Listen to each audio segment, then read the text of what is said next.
everyone, welcome to a new video on the channel. Today we are doing a bit of a tutorial. I was asked by Laurie Ann White if I would kindly make a tutorial on how I do the book covers in my collages for each month and the monthly wrap-ups. I will leave the links to those videos in the description below, but here we are. I am on a search engine. I use Google, and I'm just looking at the titles of book covers that I have read this month in June. These are the books that I've read so far, and I'm going to use them for this tutorial. So this will save me a bit of time in the future when I have to do this at the end of the month. I do this every month, so I collect all the book covers. I tend to use the Goodreads ones where I can because they tend to be the same size, but as you can see with the Daughters of the Moon Goddess, I had to use the UK cover, and so I used Amazon for that. But Amazon anywhere is pretty easy to use as long as it's just the cover and it's not got any other background to it. And once you've saved all of those covers, you're going to want to open up a Word document or something like that in the same similar program. I have a Windows computer, so I'm assuming you can do this on a Mac as well with Microsoft Word if you have that, or like I said, a similar program that will do the same thing. Just look for your settings.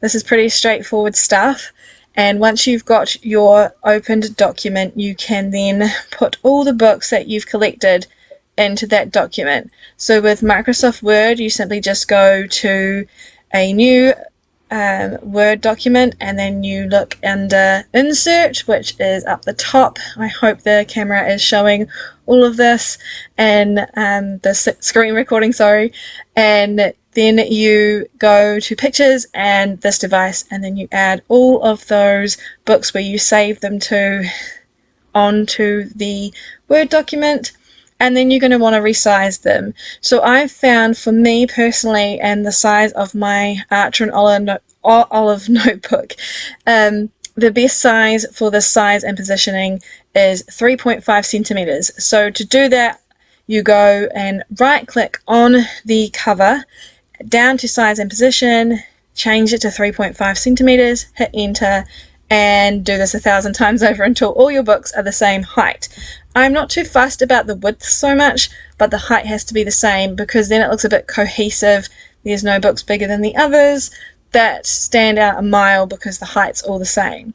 And once you've changed all those heights around, you're going to want to organize them in the way that you want to. You could just leave them how they've fallen in. You could do them in order of what you read them as, or what color scheme you like. You could group them all together by color, but I personally go through and I make them all into the order of the books that I like from best to worst over that month, and that's what I'm going to quickly do now for the books that I've read so far. I don't have any 5-star reads, so I'm trying to think about through all of my 4-star reads which order I want them in, and then from there you can print this out, which we're going to do in a very quick moment. Here we go, and we're going to cut it out. You can use a pair of scissors, or I have a paper cutter usually, but for this tutorial I just thought I'd quickly use some scissors to cut it out. I'm not going to stick this in my book yet because this is not the final order of the collage for this month, but you get pretty much the idea of how it works. Once you've printed it out, you just stick it into the book. So I cut this out, and then I grabbed some double-sided tape, which is why the camera moves in a moment, because it's right in front of that drawer. I wasn't prepared for this video, and I normally put it on the back of the paper. In the case of this, I'm not going to, like I said, I'm not going to put this into my book. And then you go to the page where you want your collage to be, and in this case it will be not the page that I'm showing because I have to redo these ones. If you've seen my halfway or half year flip through of this book, you'll know that I'm changing that, but as you can see, you just go to a page, stick them in, and then you've got yourself a collage that looks a lot like this.